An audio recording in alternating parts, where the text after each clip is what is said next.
for example, you could have two very similar patients assessed in different parts of the country by different assessors, and one person will be found eligible and the other person not found eligible. It's easier to get funding up in the north of England than it is down the south, and that is because of the criteria and the assessment tools that are used to assist eligibility. You as loved ones are in a very unique position in that you know your relative inside out, you visit regularly, and you're able to assist the team when identifying the individual's needs. It's important that you emphasise what a bad day is like as well, so they've got a clear indication of what that individual's needs are. It's important that those arguments are good arguments, valid arguments, and convincing arguments as well, which is why then you do see the decisions overturned.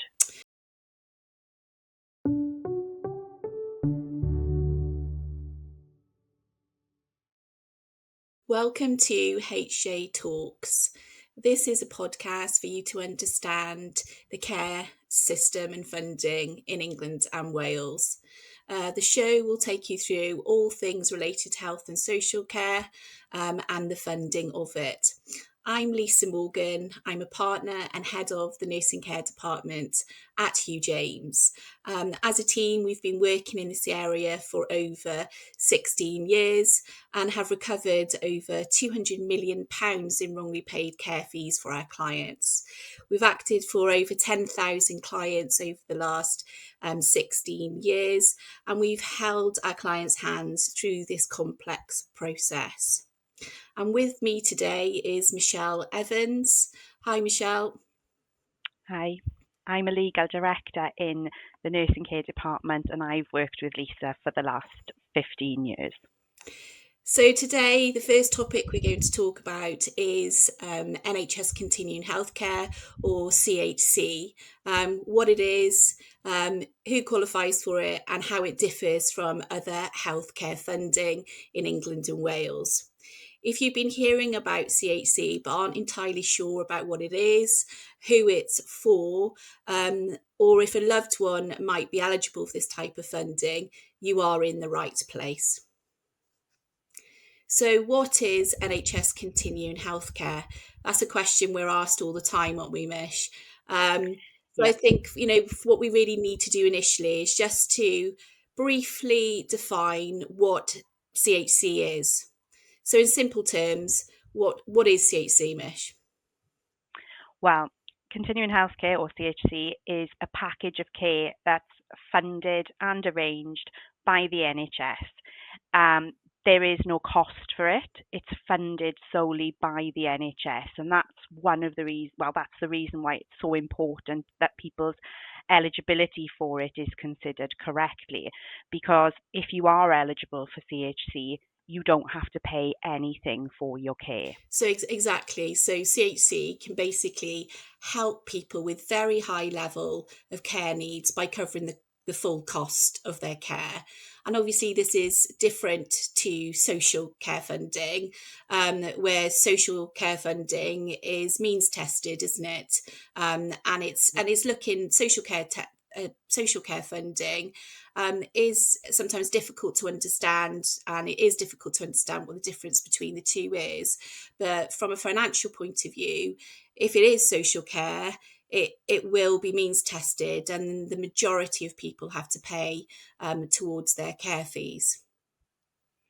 Yes, and this is important distinction, because often people come to us and they are confused about the differences between the NHS funding or the local authority funding. So I suppose what we really need to focus on is that, I suppose in basic terms, social care is assistance with daily living tasks, isn't it? It's like washing, dressing, cleaning, and really your main need is for a safe environment. It's not those people that have long-term complex health needs, and where the NHS should be responsible. So what is the criteria that you need to meet to qualify for NHS continuing healthcare? Yeah, that is obviously a big question, and one that many people ask when they start to look at CHC. The eligibility of CHC is based on a care needs assessment, and it looks at a person's physical and mental health needs and whether they are at a level to be fully eligible for continuing healthcare. I won't go into the legal complexities of it, but a legal test was set by the Court of Appeal, and it determines that if someone has a primary health need, they should be the responsibility of the NHS. But obviously, what a primary health need is the crux of it, and that is very difficult, isn't it, to determine, Michelle? Yes, and in our experience, we do find that it is a very subjective test. So, for example, you could have two very similar patients assessed in different parts of the country by different assessors, and one person will be found eligible and the other person not found eligible. And that's why it's important to know about the criteria and to be fully prepared for assessments, which we will talk about in future podcasts. But to go back to the actual criteria itself, as the process has evolved, what they now consider to look at the primary health need is looking at an individual's needs by looking at the nature, the intensity, the complexity, and the unpredictability of those needs. And an individual will have a primary health need if they satisfy one or more of those criteria. And I think what's important also for people to be aware that NHS funding is also available that if you're in a private care home. Aren't any NHS care homes. There used to be community hospital beds, but they are very far, and there aren't many of those now. So private care homes can provide NHS services, and the health authorities will purchase beds within private care homes to pay for someone's care needs. But I think, yeah, the crux of this is that it isn't very straightforward. It is very clear there's a postcode lottery. We see that in everyday practice, but also there's NHS England statistics that are produced which clearly demonstrate that there is a postcode lottery. And in fact, it's easier to get funding up in the north of England than it is down the south. And that is because of the criteria and the assessment tools that are used to assist eligibility. It is very subjective, and that does lead to disparity across the country. So when you say about the checklist assessment, so we know that there's a process that you have to go through to review someone's eligibility for continuing healthcare. So what's the first thing that people need to do? Well, the first step is really to ask for an assessment, for continuing healthcare funding. And really the first port of call will be the care provider. So if your relative is in a care home or a nursing home, it's to speak to the staff there and find out what the local policy procedure is there. If your relative is receiving care at home, then the first step would be to either contact the district nurse, the GP, or your local health board if you're in Wales, or integrated care board if you're in England. Most of the time, the first step in England would be to complete an initial checklist. Yeah, and this checklist assessment is like a screening tool, isn't it? So it's a Yeah, screening yeah. tool with the aim of discounting those that are clearly not eligible for continuing healthcare. So the threshold of that screening tool is very low, isn't it? Yes, it is. And if you do pass the checklist assessment, that doesn't mean that you will be eligible for CHC. All that means is that you are eligible, or your relative is eligible, to move on to the next stage of the assessment process, which is a full multidisciplinary team assessment. And that's done using an assessment called a decision support tool. But also it's important for people to know that if they don't pass the checklist, they should look at the checklist in detail, because those checklists can be challenged with a complaint, can't they? And we've seen cases that where we've overturned checklist assessments and someone has then gone on to be found eligible for continuing healthcare during the appeal process. So if you do get a no at the first hurdle, it's important that you do consider your options and whether you should consider whether to make a complaint on the basis of that checklist. It's also important just to add in as well that the checklist isn't used in Wales, is it? But in England, it's mandatory to use the checklist as the screening tool. So the next step, like you said, is the more detailed assessment, isn't it? It's the full assessment, which is very in depth. It is there to ensure that they collate all the information about the individual's needs. So Mish, what would we say? So if someone comes to us and says, right, I've got a multidisciplinary team assessment coming up, how should I prepare for that? What are your tips to really prepare for that multidisciplinary assessment? Well, the first thing is to read the assessment documents. So they're available on Department of Health website. So you would be looking at the decision support tool assessment and considering the care domains within that assessment. There are 12 separate care domains, and your relative or yourself will be provided with a level of need under each of those care domains. So before the assessment, it's important to know what information is going to be needed. And as I said, there's 12 care domains, so there's a lot of information that's needed. So my first tip would be to get the individual's health and care records, because you won't know necessarily all of the information that you need. So for example, under one of the care domains, mobility, an individual will get a high level of need if they have a falls history, but a falls risk assessment showing that they are at high risk also, whereas that might not be information that you know, and that information can only be found in the individual's records. So when we are instructed, that's the first thing we do to prepare for an assessment, is get the health and social care records and go through those. And we know those documents are key, don't we? We have found detailed evidence within records so that we're able then to demonstrate why an individual should qualify for funding.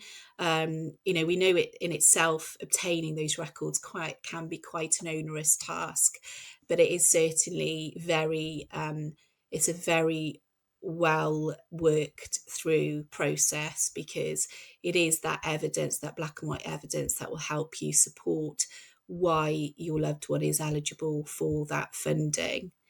I suppose the other thing is to bear in mind that this assessment process is important that the information is correct. It is also important that you try to, if you don't agree with something that is said within that meeting, that you do try and challenge the assessor too. For example, one of the areas that families always get very frustrated about, isn't it, Michelle, is like the area of communication, that there'll be an assessment on the individual's ability to be able to communicate their needs.